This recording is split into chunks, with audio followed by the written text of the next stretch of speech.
তো এতদিন ধরে আমি কোনো ভিডিও পোস্ট করতে পারিনি, আমার ব্লগস কিছু শ্যুট করা হচ্ছিল না, তা নয় শ্যুট করেছিলাম, কিন্তু কিছু কিছু করেছিলাম, বাট কম্পাইলেশন কিছু বানাতে পারিনি, বা কোনো একটা টপিক নিয়ে যে বানাবো সেটা করতে পারিনি।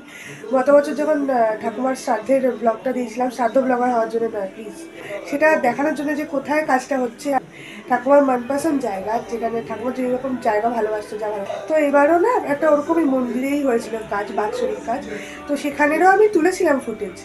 আবারও বলছি, শ্রাদ্ধ ব্লগার হওয়ার জন্য নয়, মানে ওই বাৎসরিক ব্লগার হওয়ার জন্য নয়, কিন্তু আমি তুলেছিলাম এই কারণে, কারণ জায়গাটা এত সুন্দর, তো ওটা স্মৃতি ধরে রাখার জন্য করেছিলাম। বাট ব্লগ ওয়াইজ আমি না সব একসাথে সাপোর্ট করে এডিট করতে পারিনি মিনস আমি অলস হয়ে যাইনি, অনেক রকম কাজকর্ম ছিল, তো সেই সব মিলিয়ে একটা যাওয়া খিচুড়ি তৈরি হয়েছে। অনেক দিকগুলো একসাথে দেখতে পেয়ে এটা আমি দেখতে পারিনি, আমার ফল। যাই হোক, তাই জন্য আমি ভাবছি যে এর মধ্যে যে আমি একদম ফাঁকা বসেছিলাম না, বেশ কিছু করেছি ব্লগেরও কাজ, সেটা দেখাবার জন্য এখানে নানান রকম সময় যা যা আমি তুলেছিলাম সেগুলো আমি পোস্ট করি। কয়েক মাসের মধ্যে আমি অনেক কিছুই তুলেছিলাম, কিন্তু সেগুলোর কোনো কম্পাইলেশন আমি বানাইনি, প্রপার ব্লগও বানাইনি। তাই জন্য আমি ভেবেছি যে এর মধ্যে এইটার মধ্যে আমি ওই কম্পাইলেশনগুলো দেখাবার জন্য কিছু কিছু ক্লিপস করে ঢোকা দেবো। একেবারেই ব্লগের কাজ এগোচ্ছে না, এটা একদম ভালো কথা। মিউজিক পেজ হচ্ছে, সিঙ্গিং হচ্ছে, মিউজিক্যাল বানির এডিট হচ্ছে, মায়ের পেজে এডিট হচ্ছে, সব কিছুই হচ্ছে, শুধু এটাই হচ্ছে না। দেখি যদি পারি তাহলে এগুলো একসাথে কম্পাইল করে দেখাবো। আর কিছু না। মা বলছে আমাকে সায়রা বানিয়ে মতো লাগছে, আর বাবা বলছে আমাকে হামিদা বানিয়ে মতো লাগছে। বলো বলো কেমন লাগছে আমাকে দেখতে, বলতে হবে না, থাক। আর কিছুই না, হাত ব্যথা হচ্ছে, আমরা এতক্ষণ বলতে পারছি না, হাতেই বকছি না, হাতেই ধরতে পারছি, তাই জন্যে এবার রাখি। এমনিও আমার ভিডিও কিছু পারপাস নিয়ে তো হয় না, তো আমি মাল্টিপারপাসই বানিয়ে দেবো, অসুবিধা তো কিছু নেই। ওই দেখো, দেখেছো, সঠিক টাইমে জলটা ভরে না নিলে জলটা চলে যেত। এখন কটা বাজে দেখছো, 11:15। ও আরেকটা জিনিস তোমাদের দেখাতে পারি, সেটা মানে এটার মধ্যে ঢুকিয়ে দিচ্ছি ফেসিলিটি হিসেবে। ভাই এখন ঘরে নেই, তো এটা দেখিয়ে দিও, কিছু বলতে পারবো। আমি দেখাই যে এখানে কি সুন্দর জিনিসটা বানিয়েছে। এই দেখো, দেখেছো মা দুর্গার পুরো একদম স্ট্রাকচার বানিয়েছে, পুরো স্ট্রাকচার কি বলছি, মানে পুরো পরিবার নিয়ে যেরকম হয় আর কি মূর্তি। এই দেখো, এটা হচ্ছে ওর নিজস্ব উদ্ভাবিত পাড়ার পুজোর প্যান্ডেল, তো ওইদিকে আছে পুরো পুজোর ইয়ে। আরে বাবা, কাঠামো কি হয়েছে, আবার ঠান্ডা লেগে জিভটা একদম চলে গেছে নাকি। যাকে তো এইটা করলাম। ও হ্যাঁ, আজকে আরেকটা জিনিসও হয়েছে, এই সুন্দর ঠাকুরটা দেখিয়ে দেওয়ার পর সেবার কথা বলে নিই অ্যান্ড কাট। যেটা আমি বলছিলাম যে সুন্দর জিনিস হয়েছে, সুন্দর জিনিস এটাই হয়েছে যে জেপ্টো থেকে হয় না, ওরা ক্যাশ দেওয়া, তোমাদেরও দেয় নিশ্চয়ই, দেয়, সবাইকেই দেয়। তো আমার 75 টাকা জমেছিল, তো আমি আজকে আচমকাই মেসেজ পেলাম, তারা ঠিক আছে জেপ্টো ডাউনলোড করে দেখি কথা আছে। ওরা বলেছিল 80 রুপিস, বাট দিয়েছে 75। নো ম্যাটার, কেই বা দেয়, আমি ওটাকে কাজে লাগিয়ে একটা দারুণ সুন্দর জিনিস করছি। এই দুটো বোতল দেখছো, এই buy one get one free বলা আছে, তো সেইটা আমাকে করতেই হয়নি, আমি দুটোই 36 টাকার মধ্যে পেয়ে গেছি, কারণ ওখান থেকে আমাকে 75 টাকা পে করে দেওয়া হয়েছে। তো হ্যাঁ না, এই হ্যাপি নিউজ, ইয়েস ইনডিড। তো এইটাই ছিল আমার ডিল। মাঝে মাঝে এরকম হয়, ভাইয়ের বন্ধুর জন্মদিনের সময় এরকম হয়েছিল, একটা দারুণ ডিও পেয়ে গেছিলাম। তো এখন আর এক্সট্রা আর কিছু বলার নেই, যা কিছু এটা আমি দেখাবো। এখন এটা রাখি, যা যা করেছিলাম সেগুলো এর সাথে আমি জুড়ে দেবো। আশা করি কিছু ভালো হবে, আশা তো করতেই থাকে না।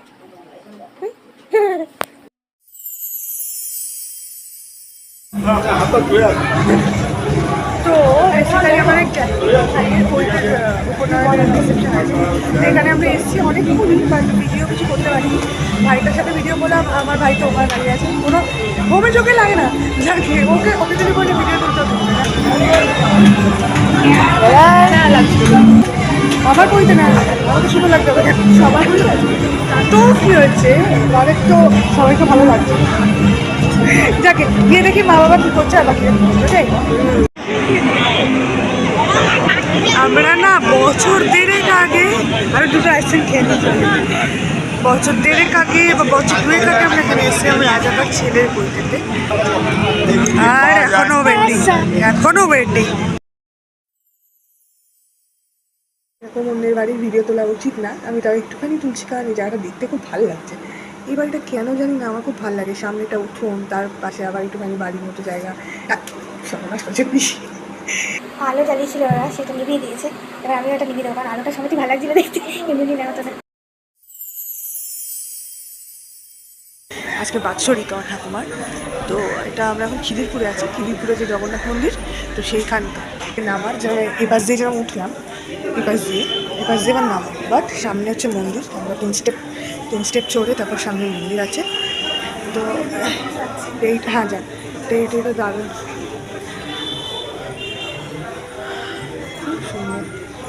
এবার বাবু এসেই এই পাশে চলে গেছে, তার আগে আমি প্রার্থনা করি। গণপতি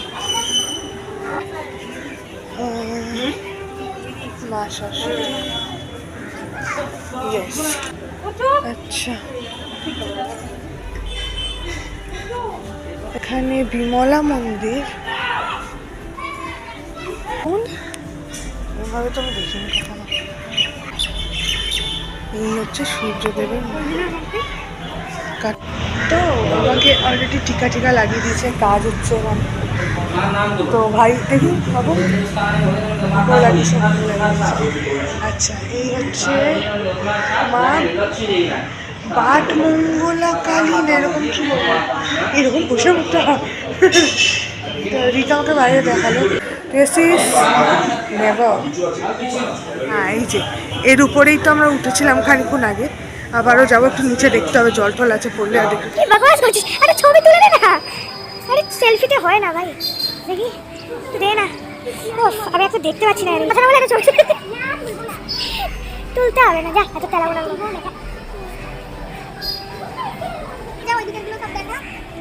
এবার এখানে একটা শিব মন্দির আছে, সেটা দেখায়, খুব সুন্দর। এখানে প্রত্যেকটাই আলাদা আলাদা ছোটো ছোটো করে মন্দির আছে, আর প্রত্যেকটা বাড়ির নামও লেখা আছে, সুন্দর করে সাজানো হচ্ছে। আমি এখানে দেখাচ্ছি শিব মন্দির।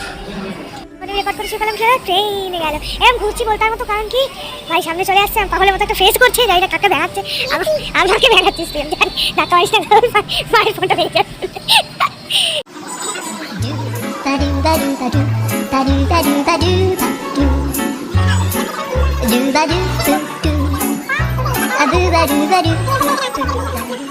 খাওয়া দাওয়া তো হয়ে গেছে, এখন এবার যাব বাড়িতে।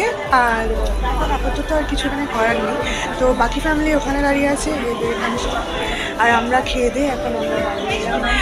একসাথেই খেতে গেছিলাম, বাট ওরা নিচে বসেছিল, আমরা চেয়ারে ছিলাম। তো তারপর আমাদেরকে ভেতরে পাঠালো চেয়ার টেবিল নিয়ে। তো তখন ভিআইপি ট্রিটমেন্ট, হ্যাঁ তো আমরা তো যাবো ভিআইপি ট্রিটমেন্ট, বাট ওদেরকে খাওয়া দিয়ে দিল, খেয়ে উঠেও গেল। আমরা এমন সুন্দর ভিআইপি যে আমরা বসে খাওয়ার পেলাম কত দেরিতে, সেটা বসতেই দারুণ ভিআইপি বাড়ি না, তো কমপ্লেন করবো না। দরজা বন্ধ হয়ে গেছে, জানাবে না। এই হচ্ছে ভিআইপি ট্রিটমেন্টের গল্প, কিন্তু জায়গাটা ভালো, যাই হোক না কেন আমার তো খুব ভালো লেগেছে। আর তোর ভালো লেগেছে বল, তোমার ভালো লেগেছে? আরে ভালো লেগেছে, ভালো লেগেছে। হাই হ্যালো করতে আমরা চলে যাচ্ছি, আর পরে বলছি আপডেটস, ওকে? এখন আপাতত যত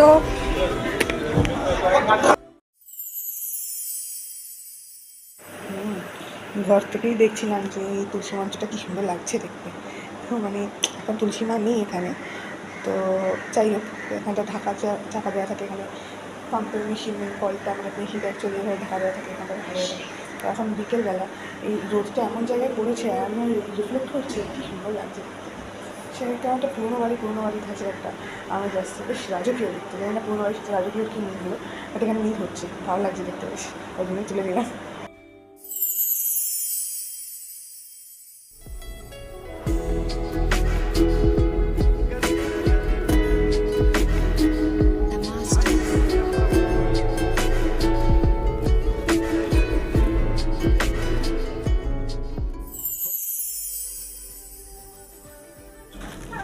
ঠিক আছে, আমি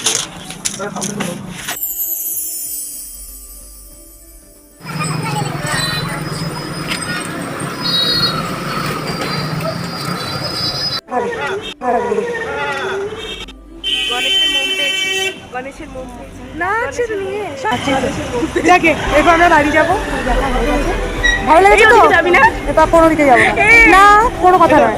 মায়ের ফোনটা নিয়েছি, মা নিজে পাশে খেতে মানে টাটা।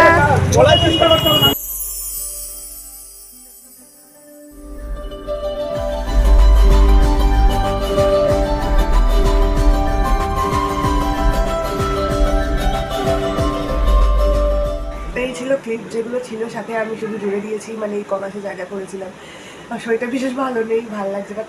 তো ইদানিং মানে কয়েক মাসের মধ্যে যা কিছু করেছিলাম ছোটো ছোটো ক্লিপস, যা কিছু ইম্পর্টেন্ট যেগুলো ছোটো সেগুলো আমি এর মধ্যে জুড়ে দিয়েছি। যাকে কী করা যাবে, ক্লিপস দেখানোর মতো করে। তো আশা করি সব ভালো লাগবে, আর ভালো লাগবে নর্মাল জিনিস। ওই বলবো না, বেশি করে কিছু বলতে ইচ্ছে হচ্ছে না। সবাই ভালো থাকো, সামনে মহালয়া আসছে, পুজো আসছে, সবাই আনন্দ করো, ভালো থেকো, নিজেদের যত্ন করো, নিজের আশপাশের লোকের যত্ন করো। যা নিয়ে লড়ছো আজকাল সবাই, আমি সবাই লড়ছি, সেটা ভুলে যেও না, কারণ সেটা ভুলে যাওয়া মানে এর মধ্যে কিছু বলারই নেই। যদি এটা কেউ ভুলে যায়, ভুলে যেও না, ওর যন্ত্রণাটা ভুলো না, ওর কষ্টটা ভুলো না, ওর বাবার কষ্টটা ভুলো না, লড়াই করো, ছেড়ে দিও না পুরোপুরি। আর নিজেদের খেয়াল রাখো, আর সাবধানে থেকো, সুস্থভাবে পুজো দেখো, ঠিক আছে?